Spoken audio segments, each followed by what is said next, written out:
வணக்கம். நான் கீதா அன்பழகன். இன்னைக்கு என்ன பதிவு நம்ம பார்க்க போகிறோம் அப்படின்னா, இந்த வருகின்ற சித்ரா பௌர்ணமியை பற்றி தான்.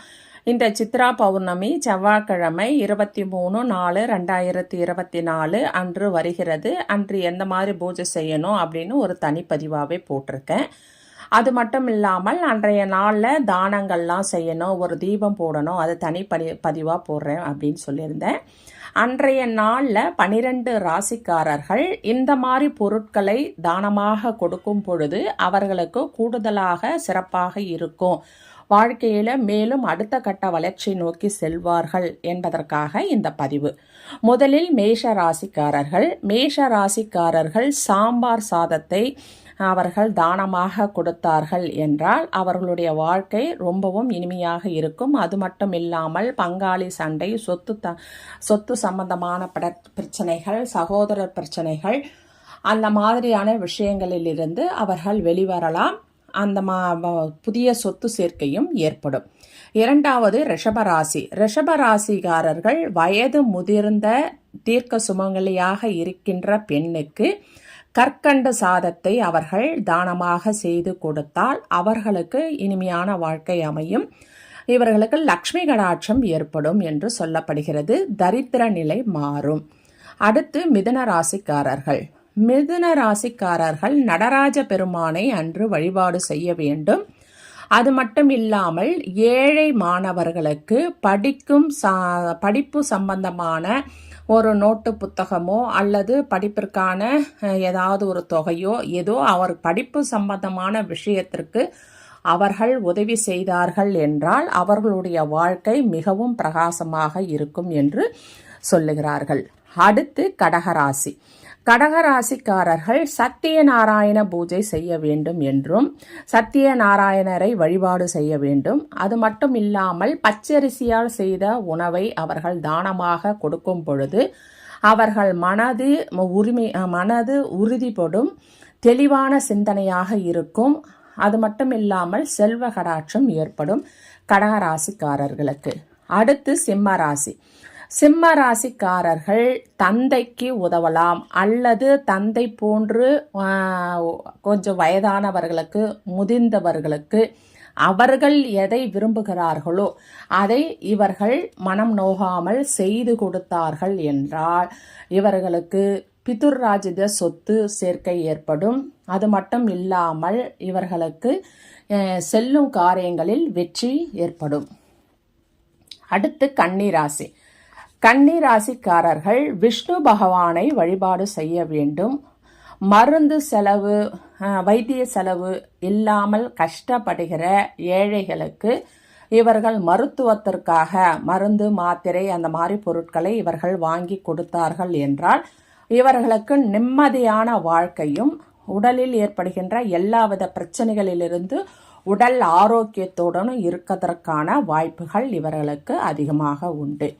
அடுத்து துலாம் ராசிக்காரர்கள் செந்தாமரையில் அமர்ந்த மகாலட்சுமி, அமர்ந்த கோலத்தில் மகாலட்சுமி இருக்கிற ஆலயமாக சென்று அந்த மகாலட்சுமியை பௌர்ணமி தினத்தில் வழிபாடு செய்து அவர்களுக்கு அங்கிருப்பவர்களுக்கு சர்க்கரை பொங்கல் நெய்வேத்தியம் செய்து சர்க்கரை பொங்கலை தானமாக கொடுத்தார்கள் என்றால் அவர்கள் விரும்பிய வாழ்க்கை அவர்களுக்கு வந்து சேரும்.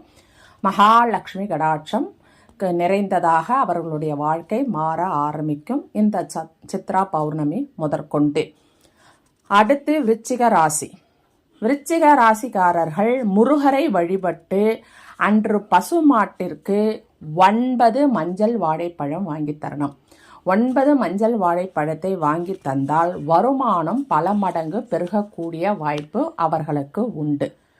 அடுத்து அந்த தனுசு ராசிக்காரர்கள் லக்ஷ்மி நரசிம்மரை வழிபாடு செய்து பானகம் நெய்வேத்தியமாக செய்து வைத்து அங்கு வருபவர்களுக்கு இதை விநியோகம் செய்தார்கள் என்றால் அவர்களுடைய வாழ்க்கையில் பெரிய மாற்றத்தை பார்க்க முடியும். அடுத்து மகர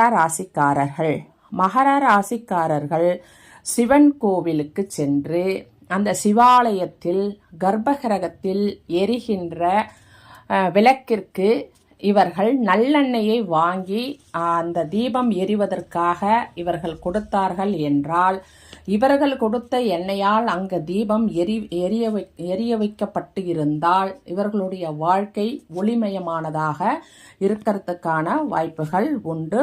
இது சித்ரா பௌர்ணமி அன்று இவர்கள் செய்ய வேண்டியது. அடுத்து கும்பராசிக்காரர்கள், இவர்கள் வராகரை வழிபாடு செய்ய வேண்டும். முதியவர்கள், ஆதரவற்றவர்கள், அனாதைகள், அந்த மாதிரி இல்லை அனாத ஆசிரமம் அந்த மாதிரி இடங்களுக்கு சென்று அவர்களுக்கு தேவையானவற்றை இவர்களால் முடிந்தவற்றை வாங்கி கொடுத்து அவர்களோடு உள்ளம் மகிழ்ந்து இருந்தார்கள் என்றால் இவர்களுக்கு மாபெரும் மாற்றம் இவர்கள் வாழ்க்கையில் ஏற்பட ஆரம்பிக்கும். கடைசியாக மீனராசிக்காரர்கள் பைரவர் வழிபாடு செய்ய வேண்டும். பைரவர் வழிபாடு செய்து விவசாயிக்கு உதவ வேண்டும். விவசாய பொருள்கள் ஏதாவது வாங்கி தரலாம். விவசாயம் சம்பந்தப்பட்ட ஏதாவது உரம் போன்ற ஏதாவது விவசாயத்திற்கு தேவையான விஷயங்களை இவர்கள் வசதிக்கேற்ப செய்தார்கள் என்றால் இவர்களுடைய வாழ்க்கையில் வருகின்ற எல்லாவித பிரச்சனைகளும் தவிடுபொடியாகும். இந்த மாதிரி 12 ராசிக்காரர்கள் இந்த பொருட்களை தானமாக செய்ய வேண்டும். இது மட்டும் இல்லை, உங்களால் என்னென்ன முடியுமோ அதையெல்லாம் தானமாக செய்யலாம். இருந்தாலும் குறிப்பாக இந்த பொருட்களை இந்த ராசிக்காரர்கள் செய்தால் கூடுதல் சிறப்பாக இருக்கும் என்பதுதான் இதனுடைய பதிவு.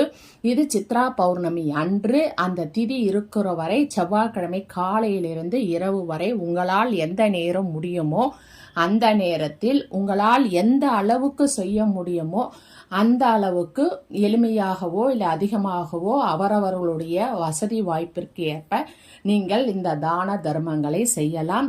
கண்டிப்பாக இந்த பௌர்ணமியில் நீங்கள் செய்தீர்கள் என்றால் மகத்தான வாழ்க்கை உங்கள் அனைவருக்கும் அமையும். சரிங்களா? நன்றி, வணக்கம், வாழ்க வளமுடன். இந்த வீடியோவை சப்ஸ்கிரைப் பண்ணுங்க, ஷேர் பண்ணுங்க, லைக் பண்ணுங்க. தேங்க்யூ.